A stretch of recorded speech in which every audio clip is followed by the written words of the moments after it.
So what's up with this Diego Garcia stuff? I don't know. What is up? What do you mean? What do you mean? What's up with the Diego Garcia situation? What are you talking about? Oh, you mean Iran firing the missiles at them? Yeah, that was pretty funny. That was pretty funny. I didn't know Iran even had missiles that that went that far. I mean, nobody did, I don't think. That is crazy. I don't even know what missiles they used. Why is the formatting so weird here? Yeah, we ethnically cleansed the population a while ago. It's an air base for us, or air and naval base. Strategic airfield that can host B-2 stealth bombers located nearly 2,500 miles away from Iran, suffered no damage. Still, they fired that far. God damn. It's the first time it's ever been struck. Excuse me, it was actually the British. When I say we, I usually mean like Western colonial interests, but yeah, the British. Don't forget the Western world also created the population on the island by abandoning slaves there. We can populate, if we brought you into this world and we can take you out or something. Sorry, we're very evil. Classic white people bit. That is a classic. Oh man. Don't you love it when you're at the party and Kyle hits you with the classic abandoning slaves on a remote island in the middle of the ocean and then comes back and ethnically cleanses them anyway because we want to use it as an airbase bit? Fucking Kyle. Kyle. Oh my god, Kyle. This is so much better than your drywall punching bit. Holy. NATO's charter to operate in that area. It has Why operated. the fuck? I type Diego Garcia into YouTube and what do I get? The video auto plays. Did I ask for that? No. Did it do it anyway? Yes. Ooh, Fox News talked about it. That should be fun. Shit ass fucking outfits as always. Well, we begin with some breaking news. Just within the last hour, Iran revealing that its Natanz nuclear facility has been hit in an airstrike. That's the country's main uranium enrichment site, and Iranian... Lady, are you okay? You're sounding like me a little bit. Officials say there is no radiation leakage. Right now, it's unclear whether it was the U.S. or Israel that carried out that mission. Also overnight, Iran firing 2 ballistic missiles at strategic U.S.-UK military base on the island of Diego Garcia in the Indian Ocean. It marks the regime's first threat to U.S. interests beyond the Middle East. No, I would say that the global oil prices rising do represent a threat to our interests beyond just the Middle East. But okay, it's semantic difference. Meanwhile, President Trump offering the nation a hopeful update on Operation Epic Fury. Lucas Thompson joining us live from Dubai to kick things off with the very latest details. And Lucas, Diego Garcia. That's right. Good morning, Griff. Diego Garcia, a long way from the stated ranges of Iran's missiles. Remember, it's just a few years ago, the late Ayatollah said they don't have any missiles that go this far. So officials say it's very clear he was lying, as well as other Iranian officials. Fucking based. Diego Garcia, 4,000 kilometers away. For Charlie, let's put this in miles, about 2,500 miles. And previously, Iran said their missiles only go 2,000 kilometers, or about 1,300 miles. So clearly this demonstrates that 3 weeks into this war, Iran still has some ability to launch. I thought only we were allowed to lie. This is fucked up, man. I can't believe I am an American politician and I have no theory of mind. I didn't know Iran was capable of lying. Some ballistic missiles, and apparently some ballistic missiles that nobody knew they had, perhaps the CIA and Mossad as well. But President Trump says he thinks this war is starting to wind down after more than 15,000 missions between the... Trump has said this legitimately like 5 times now. He keeps saying every day it's, we're winding this down, and then Netanyahu talks to him and he's like, we're gonna keep hitting them. A journalist will ask him, you know, when do you see this war ending? And Trump says it could be tomorrow, could be never. Who knows? Who knows what? I don't know. Who knows? The United States and Israeli air forces striking over 8,000 targets across Iran. And now we have the venerable A-10 Warthog, that 50-year-old warhorse, running strafing missions along the coastline against those small boats associated with Iran's Islamic Revolutionary Guard Corps. A-10 with that 30-millimeter cannon that shoots. What the fuck is this war slap? What the fuck? Are you like an Arma? What are you? Oh, yeah. Iran hit an air base fucking 2,500 miles away, but we've got a Warthog along the coast. Oh, yeah, they might have bigger missiles than we thought, but we have 30-millimeter autocannons. What the fuck are you talking about? Ah, we got him with that one, with our ancient, outdated fucking strafing plane that's not useful in peer-to-peer fights and it's only really good at, like, gunning down undefended positions.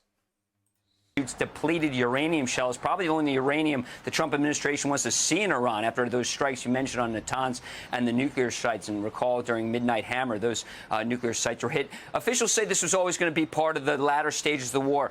Those nuclear sites don't shoot back, of course. Had to take out the air defense systems, had to take out ballistic missiles, which the Pentagon insists are down 90%, although I should... He seems to want to talk about anything other than the fact that Iran has much, much better weapons than we thought they did. Mentioned that Iran able to launch about 60 drones at Saudi Arabia earlier today, and overnight back in the United States, Kuwait, and here in the Emirates, air defense systems were active. And this is Eid. This is the Muslim world celebrating the end of the holy month of Ramadan. It's supposed to be a happy time, but it's supposed to be a time of celebration. Iran clearly not pausing it, nor for their Nowruz New Year's, Persian New Year as well. Now, here are some of the nuclear facilities that are still left. Now, warthogs are kind of goated. They turn tight and carry a ton of ammo. No. I understand that. I just think that, like, stuff like this is symptomatic of the general decline of both media intelligence, both of civilians and of the media. You know, we often talk about how Americans are getting stupider, and especially Republicans, they're susceptible to like more and more obvious propaganda like this. Yeah, Iran might have way better missiles than we thought they did, but we have a Warthog 50-year-old plane. I'm an idiot and I think that warfare hasn't evolved since World War II. Bigger autocannon means bigger kill, big gun. Like that's so obviously like this is meant to appeal to mental infants. However, it's also a really low IQ deference from this guy. We're about to next. I want to watch that Tucker Carlson interview with the chief editor at The Economist, and I think there's kind of a similar problem there, and it speaks to our imperial decline, and it speaks to the decline of our institutions on every level. The media is not only filled with dishonest people; it's being filled with increasingly stupid people, and I think that this is again, it's the same thing that's happening to our military. The more we aren't being threatened, the more there isn't a reason to grow. Institutions are just like people. If they're left unchallenged for decades, they get fat and they start to stagnate, you know? And I think that our media class is in much the same position. Media propaganda used to be a lot more sophisticated. Take a look at Tucker Carlson. Tucker Carlson is a man who has had to continue to grow because of his deplatforming from Fox News, right? Because of his beef with Murdoch. And as a consequence, Tucker Carlson is currently the only effective journalist in the entire Western world.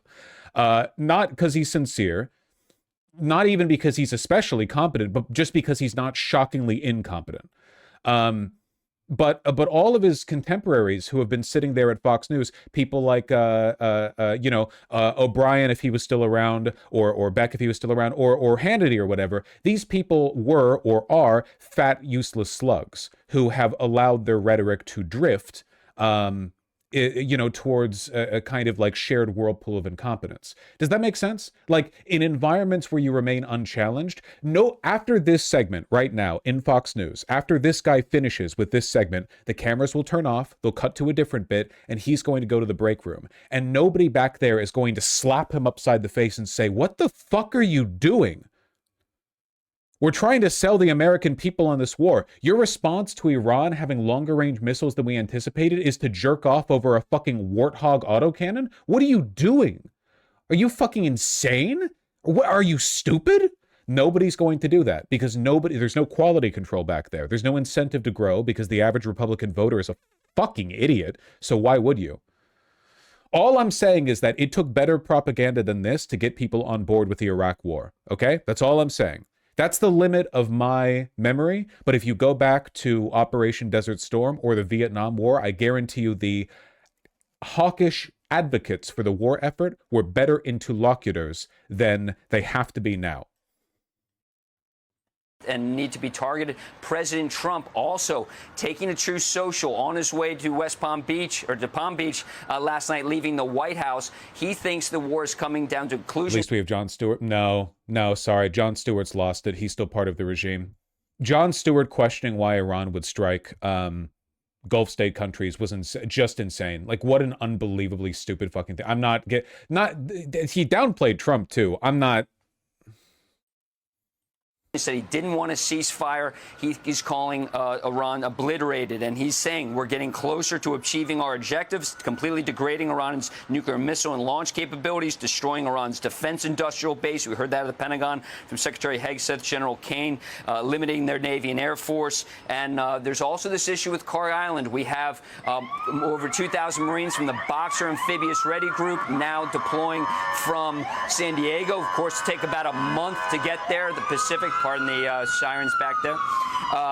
There's Kar Island. This is a strategic choke point for the Iranians. They ship 96% of their oil from this little island in the northern Persian Gulf outside of Basra and Kuwait. And if the Iranians are going to hold the Strait of Hormuz hostage, perhaps President Trump wants to return the favor, take something that the Iranians want, perhaps another real estate deal coming up. As you can see here, Jesus Christ, man. Jesus Christ. It's so grim. It's so fucking grim, dude. Yeah, the Iran has big missiles we didn't know they had. Warthog! Here's some Department of War footage of us blowing up fucking Toyota trucks. Here's us blowing up a $20,000 truck with a $2 million missile. Maybe Trump's gonna build another Trump Tower on the Kar Island. It's gonna be a big golden tower, and it's gonna have a Trump statue in the front. Maybe the Ayatollah will like that. Continuing to get into it, laying it down and destroying a lot of these Iranian surface-to-air missile sites and ballistic missiles. And I'm told that's all the time I have, guys. Lucas, thank you for breaking that down into American for me in terms of the distance. Thanks for breaking that down into American for me. To Diego Garcia. But could you also kind of break it down for us? What is the difference in sort of escalation in terms of? I guess like another good point to make is that also would have once been considered embarrassing. The colloquial American obsession with pretending to not be able to do the simple kilometer to mile conversion in their head.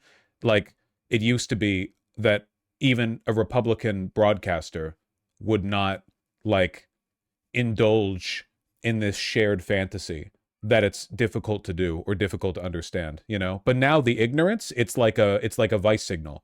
Hey, listen, viewers, don't you worry. Your multi-million-dollar suit and tie wearing newsmen who work, you know, hand in hand with the government, they're retards too. They're just like you. They're pedophiles just like you. They just, you know, they're probably more successful at it. God, that's depressing. Why fake being stupid? Joe Rogan is the single most viewed media figure in the entire Western world, I believe. So you tell me. We're living in a sloppulist age where people's standards have fallen. Even stupid people back in the day used to pride themselves in watching smart people talk on TV. Even the stupidest American would watch like a CBS News, you know, a Cronkite type or whatever, and they'd be like, well, maybe I'm fucking stupid, but I'm watching this, and this guy's smart. And Cronkite was smart. Not perfect, but he was smart. But now we're well past that. Now it's retards watching retards, and the retardation is not insincere. Joe Rogan is genuinely very stupid. These people are genuinely very stupid. It's not an act. It may have once been an act. Back in the 1990s and 2000s, you know, it was very popular for Yale-educated intellectuals to dumb themselves down for politics. Bush and Clinton both did this, you know? Highly educated men. Pretty intelligent, right? More so Clinton than Bush, but both pretty intelligent. But they faked being stupid. They faked their yokel hick persona as a way of earning votes, both of them. But now, you know, it's like people are, the next generation's inspired by your behavior, things degrade further. Now everyone actually is stupid. The people who got us into the Iraq War, I'd say it was about 50% stupidity and 50% Dick Cheney-esque, like malicious, you know, navigating from behind the scenes. Now I would say it's like 90-10. Like 90% of the people on the top who are involved in this are just genuinely fucking retarded. Like low, like sub 100 IQ engagement. The Republicans are actively trying to make the people stupid. Yeah, but the Dems are complicit as well. For instance, the Dems' insistence that this isn't about Israel, you'd have to be an idiot to believe that. The Democrats are perfectly okay with widespread stupidity as long as it means people giving Israel a free pass. And that's also a problem. Also, you'd have to be an idiot to buy Kamala Harris's shtick or Gavin Newsom's. They hate you, man. They rely on you being stupid. The reason they're not winning is because they were less successful than Republicans. If Democrats were as stupid as Republicans, Kamala Harris probably would have won because more Democrats would have bought it. More Democrats would have just been lulled into the, Obama-esque myth that if we just all commit to another do nothing, say nothing, big ideas, no execution politician, then we'll somehow free ourselves of the Republicans. But people don't believe that anymore. People are more cynical. Cynicism doesn't always perfectly correlate with intelligence, but, there does tend to be an overlap, certainly when it comes to politics. How do you stop being stupid? Read Dickensian literature! If Dems are so bad, why do you want them to win the midterms? Because Republicans are worse, A, and B, I think that there are some good Democrats running. I think that by and large, every set of midterms is going to bring more good Democrats into the fold. But I'm not, super hopeful. I mean, the Dems win, and then what? Hakeem Jeffries is the House Majority Leader? Yeah, great. Still, they should win. We take these news reports with a massive grain of salt. Yeah, of course, because they've been reporting on this for a month. Trump's team was talking about Iran peace talks before we bombed Iran. Our strategy is inconsistent and incoherent. Nothing should be believed until it actually happens. Do you support voting for a Zionist Dem if they're your rep? I don't know. Whatever. Your choice. I don't really care. Sorry, I just can't get that hyped up about the whole, global suicide cult, I guess, even if they have a D next to their name. Seems bad to be in a global suicide cult. Do what feels right.